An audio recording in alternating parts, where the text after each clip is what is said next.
दोस्तों, क्या आपने कभी ये सोचने का प्रयास किया है कि जो भी आप चाहते हैं, आपका मन उसका उल्टा ही काम क्यों करता है?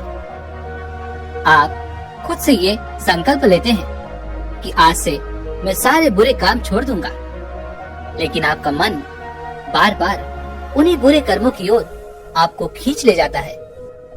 जैसे मान लीजिए, आप में से कुछ लोगों को सिगरेट पीने की तो आदत होगी ही। आप ये दृढ़ संकल्प लेते हैं कि आज से मैं सिगरेट को हाथ तक नहीं लगाऊंगा। इसका पालन आप एक दिन कर लेते हैं, 2 दिन कर लेते हैं, लेकिन उसके बाद आपका मन बार बार आपको सिगरेट की ही याद दिलाता है और आप फिर उसे पिए बिना रह नहीं पाते। यह बात सिर्फ सिगरेट पर लागू नहीं होती, बल्कि हमारे जीवन में ऐसी कई सारी आदतें हैं जिन्हें हम छोड़ना तो चाहते हैं, लेकिन हमारा मन बार बार हमें उन्हीं आदतों के चक्कर में फंसा देता है और इसी कारणवश हम अपनी उन आदतों को खुद से अलग नहीं कर पाते, उन्हें छोड़ नहीं पाते।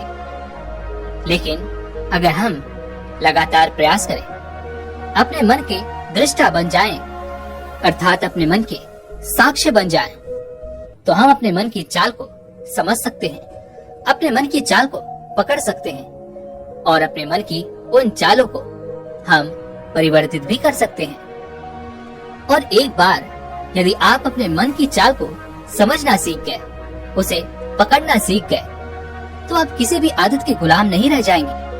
आप जब चाहें उस आदत को किसी अच्छी आदत से परिवर्तित कर सकते हैं। किसी गलत आदत की जगह आप अच्छी आदत अपना सकते हैं, जैसे कि ब्रह्म मुहूर्त में उठना, या फिर ऐसा कोई काम जिस काम में हमें आलस्य आता है। हालांकि ये जो आलस्य है, ये हमारे मन के कारण ही उत्पन्न होता है, लेकिन हम अपने मन की इस चाल को समझ नहीं पाते, ना ही उसे समझने का कभी प्रयास करते हैं, जिस कारण हम मन के इस जाल में हमेशा यूं ही फंसे रह जाते हैं और अपनी इन आदतों को हम कभी भी बदलना नहीं चाहते, जिस कारण हमें बाद में पछतावा होता है। हम खुद को दोष देते हैं, खुद को प्रताड़ित करते हैं, क्योंकि हमारे पास इसके अलावा और कोई चारा भी नहीं बचा होता।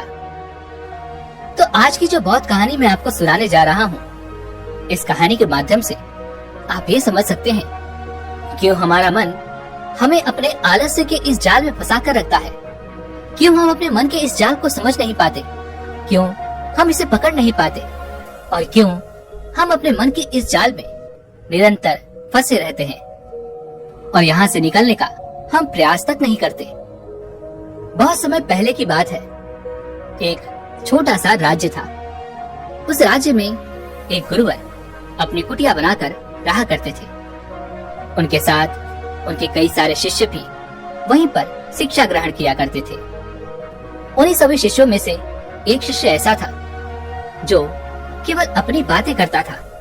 वह गुरु की बात कम सुनता और अपनी बात ज्यादा कहता था, क्योंकि उसे अपनी बातें लोगों को बताना बहुत अच्छा लगता था। वो उसी में हमेशा मस्त रहता। एक दिन की बात है, वह गुरुवर अपने सभी शिष्यों को ज्ञान की बात बता रहे थे। वह कह रहे थे कि हमें ध्यान क्यों करना चाहिए, ध्यान का क्या महत्व होता है। इन्हीं सभी विषयों पर वह गुरुवर अपने सभी शिष्यों से चर्चा कर रहे थे और उनके सभी शिष्य उनकी सारी बातें चुपचाप मौन होकर बड़ी एकाग्रता के साथ सुन रहे थे।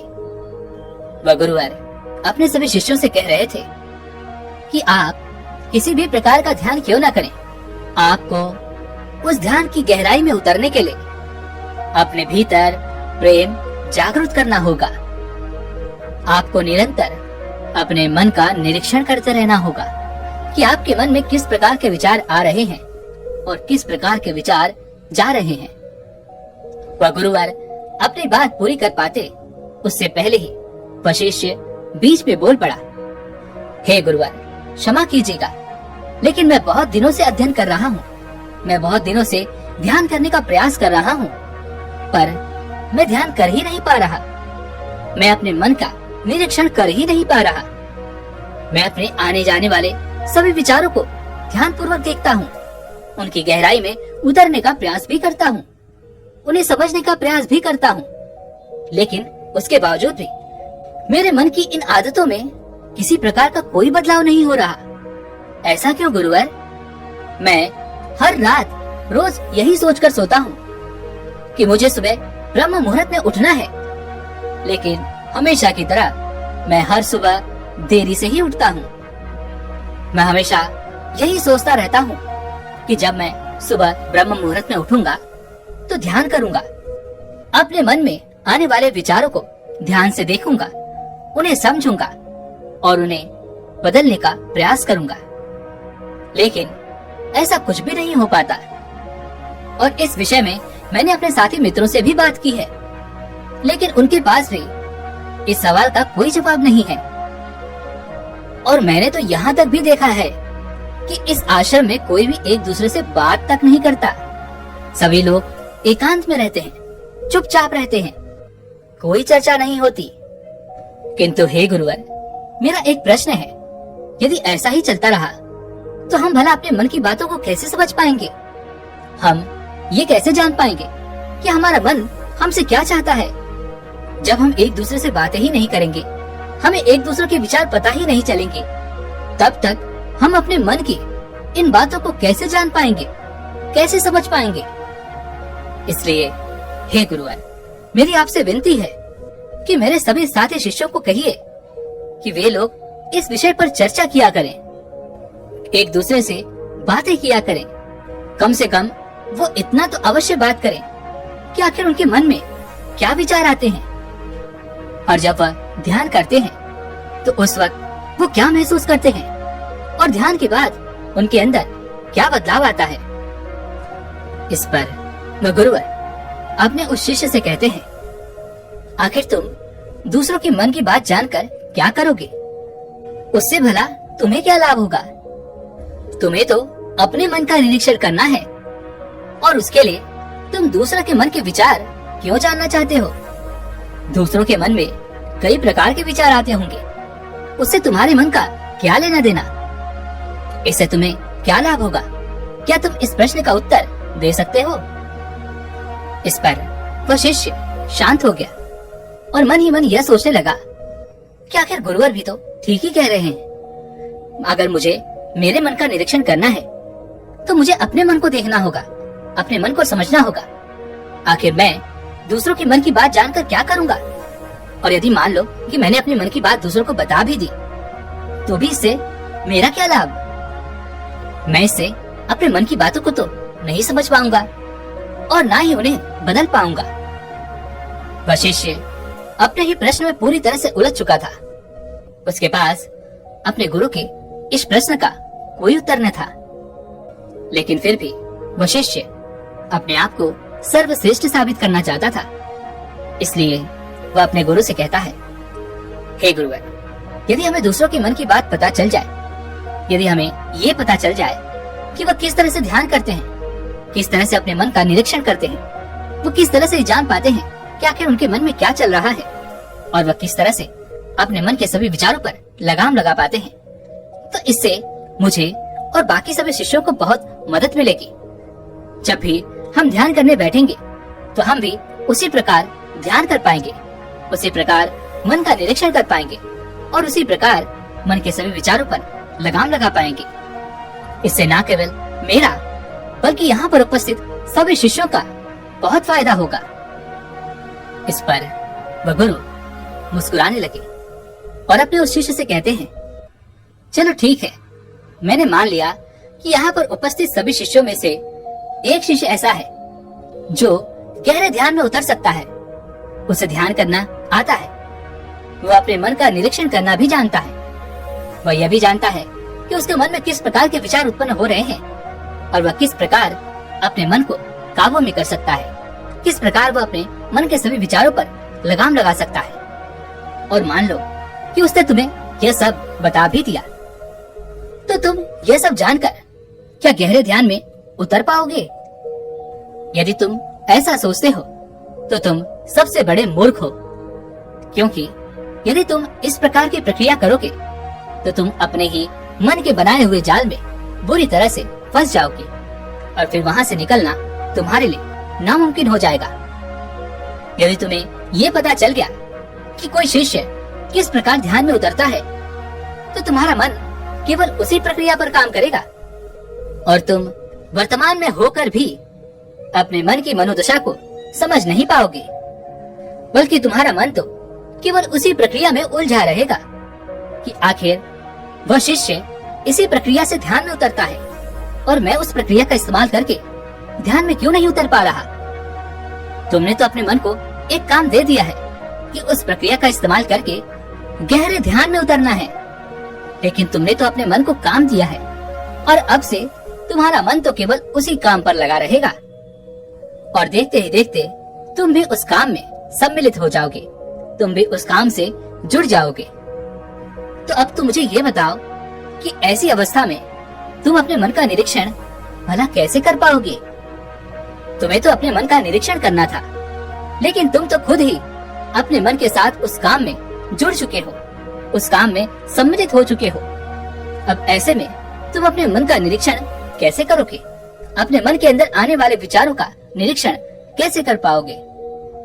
आगे वह गुरुवर अपने शिष्य से कहते हैं, तुम अपने मन को तभी समझ सकते हो जब तुम अपने आप को अपने मन से अलग करके देख पाओगे।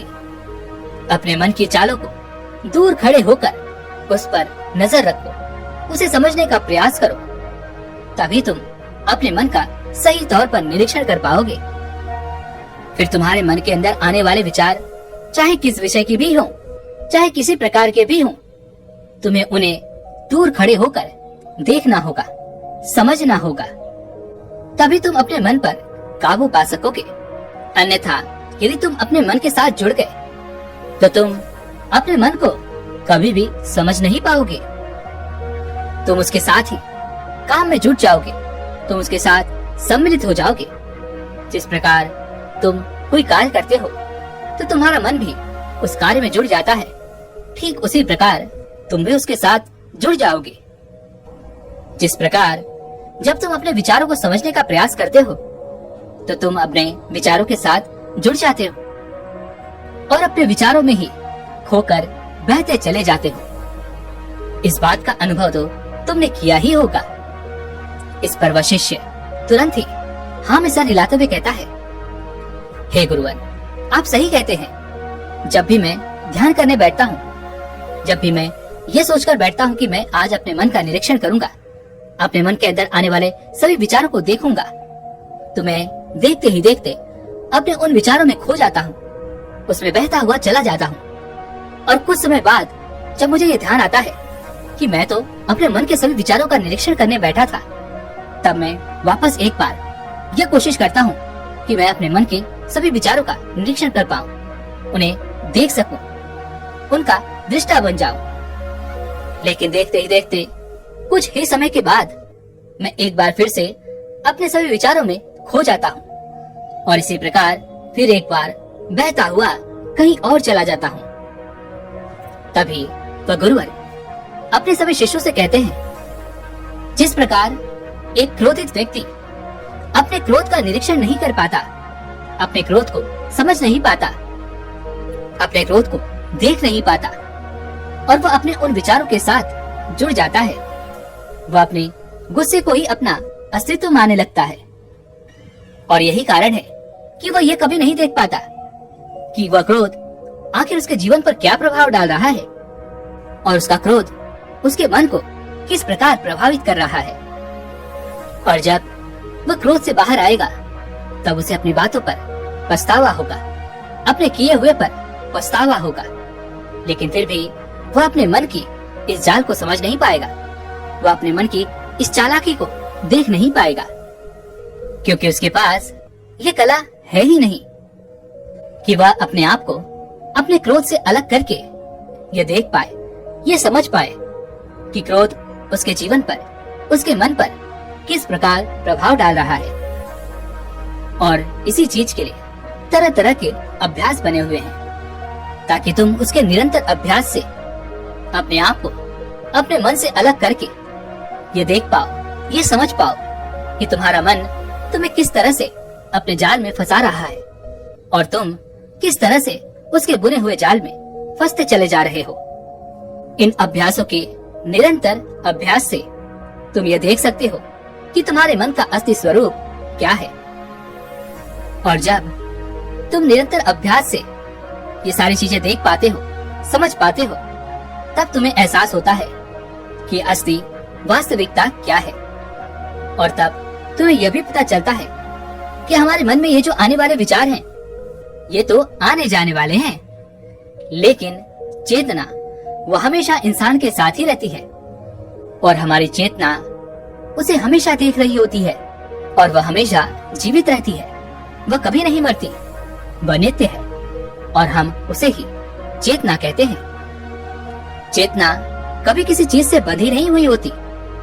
जितना तुम्हारा होश है, दूसरी चीजों को उनके स्वरूप में देख पाने की कला तुम्हें तुम्हारी चेतना से ही मिलती है। जितनी प्रकार की तुम्हारी चेतना होगी, उतनी ही अच्छे तरीके से तुम सभी चीजों को खुद से अलग करके देख पाओगे, समझ पाओगे और उनका निरीक्षण करने में सक्षम हो पाओगे। इसलिए अपनी चेतना को मजबूत बनाओ, अपनी चेतना को ऊपर उठाने का काम करो, ताकि तुम अपनी चेतना से किसी भी चीज का असली स्वरूप देख पाओ, समझ पाओ और उसका निरीक्षण कर पाओ। इस पर वशिष्ठ कहता है, हे गुरुवर, आप बार बार चेतना के स्तर को ऊपर उठाने की बात कर रहे हैं, तो इसके लिए तो हमें हमेशा होश में रहना होगा और हम अधिकांश समय तो होश में रह ही नहीं पाते। तो हमें हमेशा होश में रहने के लिए क्या करना होगा? इस पर वह गुरुवर कहते हैं, तुम्हें अपनी चेतना के स्तर को ऊपर उठाने के लिए मौन रहना सीखना होगा। चुप होकर तुम अपने आप को, अपने मन को, अपने अंदर आने वाले सभी विचारों को देख सकते हो, समझ सकते हो, अपने सारे अनुभवों का अनुभव कर सकते हो। तब तुम्हें इस बात का भी पता चलता है कि तुम्हारे अनुभव आते हैं और तुम्हारे अनुभव चले जाते हैं। यह अनित्य है, वह हमेशा हमारे साथ नहीं रहते, लेकिन हमारा मन हमेशा उन्हीं अनुभवों को पकड़ कर रखता है। जैसे कि जब हमारे मन को कोई अच्छा अनुभव होता है या कोई खुशी मिलती है, तो हमारा मन बार बार उसी खुशी को पाने का प्रयास करता है, उसी अनुभव को पाना चाहता है और इसी कारणवश हमारी चेतना हमारे मन के अधीन हो जाती है, उसकी गुलाम बन जाती है। और कुछ ऐसा ही हाल एक सिगरेट पीने वाले का भी होता है, एक दारू पीने वाले का भी होता है और उन सभी का भी होता है जो किसी न किसी बुरी आदत का शिकार है। उन सभी की चेतनाएं उनके मन की गुलाम है और इसी कारणवश वो अपनी इस आदत से छुटकारा नहीं पा पाते। किंतु यदि तुम अपनी चेतना को अपने मन की इस गुलामी से आजादी दिलाना चाहते हो, तो तुम्हें मौन रहना सीखना होगा, तुम्हें चुप रहना सीखना होगा। जब हम मौन रहते हैं, तो हमारे मन में विचारों की संख्या कम होने लगती है। हम दूसरों की बातें ध्यानपूर्वक सुन पाते हैं, समझ पाते हैं और उन पर विचार भी कर पाते हैं। कौन सी बात सही है और कौन सी बात गलत। जिस प्रकार तुम बार बार मेरी बातों को काट कर अपनी बातें कहने का प्रयास कर रहे हो, यह अच्छी बात नहीं है। यदि तुम अपनी चेतना को अपने मन के इस जाल से निकालना चाहते हो, उसे अगले स्तर तक ले जाना चाहते हो, तो तुम्हें अपने मन को खाली करना सीखना होगा। जब तुम अपने मन को खाली करोगे, तब तुम्हें अपनी चेतना का असली स्वरूप दिखाई देगा और तब तुम अपनी चेतना की शक्ति को पहचान पाओगे और तभी तुम्हें इस बात का भी एहसास हो जाएगा कि तुम किस प्रकार से अपनी चेतना को अगले स्तर तक ले जा सकते हो और किस प्रकार से हम हमेशा चैतन्य रह सकते हैं, क्योंकि चैतन्य ही हमारा असली स्वरूप है। लेकिन हम आजकल की इस जीवन में उसे भूल चुके हैं। हम अपने मन के अधीन हो चुके हैं और अपनी चेतना को अपने मन के हवाले कर चुके हैं। इसलिए तुम्हें चुप रहना सीखना होगा, शांत रहना सीखना होगा, अपनी चेतना को अपने मन से छुटकारा दिलाना होगा और यह तुम चुप रहकर ही कर सकते हो। अपने मन के विचारों को देखना शुरू करो, और उसके अनुभवों को महसूस करना शुरू करो। जब तुम अपने मन के साक्षी हो जाते हो तो तुम अपने मन के दृष्टा हो जाते हो, उसे देखने वाले हो जाते हो। तब तुम्हें पता चलता है कि तुम्हारे मन में किस प्रकार के विचार आ रहे हैं और किस प्रकार के विचार जा रहे हैं। तुम ये भी देख पाते हो कि जब हमारे मन में एक विचार आता है तो दूसरा विचार चला जाता है, और जब दूसरा जाता है तो तीसरा आता है। इस प्रकार जिस तरह सड़क पर भीड़ चल रही होती है, जहाँ एक आदमी जाता है तो दूसरा आता है, और जब दूसरा जाता है तो तीसरा आता है, और यह प्रक्रिया इसी प्रकार अनंत देर तक यूं ही चलती रहती है। ठीक इसी प्रकार हमारे मन की भूमि पर भी इसी प्रकार विचार आते और जाते रहते हैं, लेकिन धीरे धीरे हम उनसे जुड़े नहीं हैं, क्योंकि हम अपने मन के दृष्टा बने हुए हैं, हम अपने मन के साक्षी बने हुए हैं। हम तो केवल यह देख रहे हैं कि कौन सा विचार आ रहा है और कौन सा विचार जा रहा है, और देखते देखते धीरे धीरे हमारे मन के सारे विचार खत्म होने लगते हैं और हमारा मन पूरी तरह से खाली हो जाता है। हमारे मन की भूमि पूरी तरह से साफ और स्वच्छ हो जाती है। तब उस वक्त हमें पहली बार ये एहसास होता है कि चैतन्य होना कैसा लगता है। चैतन्य की शक्ति को हम पहचान पाते हैं। तब हम पहली बार चैतन्य का असली स्वरूप देख पाते हैं, और उसके लिए बस हमें मन की उस भूमि से कुछ खरपतवार को हटाना है। उसके लिए हमें कोई बहुत मेहनत नहीं करनी है, बस हमें अपने विचारों को देखते रहना है। किस प्रकार एक विचार आ रहा है तो दूसरा विचार जा रहा है। बस इसी प्रक्रिया को हमें लगातार देखते रहना है, उसका निरंतर अभ्यास करते रहना है, अपने मन का दृष्टा बने रहना है, और देखते ही देखते सारे विचार एक एक करके विलीन होते चले जाएंगे। लेकिन इसके लिए हमें चुप रहकर अभ्यास करना बहुत आवश्यक है। चुप रहकर तुम्हें अपने विचारों का आत्मनिरीक्षण करना होगा, अपने मन की भावनाओं को समझना होगा। तुम्हें देखना होगा कि जब तुम्हें क्रोध आता है तब तुम कैसा महसूस करते हो। तुम्हें खुशी होती है या फिर दुख, या फिर किसी से घृणा होती है। जब हम भावनाओं के अधीन हो जाते हैं और हमारा मन अति उत्तेजित हो जाता है तो हम उत्तेजना की वजह से उन भावनाओं को अलग होकर देख नहीं पाते। लेकिन अगर हम उत्तेजित ना हो और शांत होकर चुप रहकर अपने मन की सभी भावनाओं को देखने का प्रयास करें, उसे समझने का प्रयास करें, उसे जानने का प्रयास करें, तब हमें अपने मन का वास्तविक रूप देखने को मिलता है। तब हम उसे असली तौर पर समझ पाते हैं, जान पाते हैं, और तब हमें इस बात का भी एहसास हो जाता है कि कोई भी भाव सदा के लिए नहीं है। हर भाव को आना है और चले जाना है।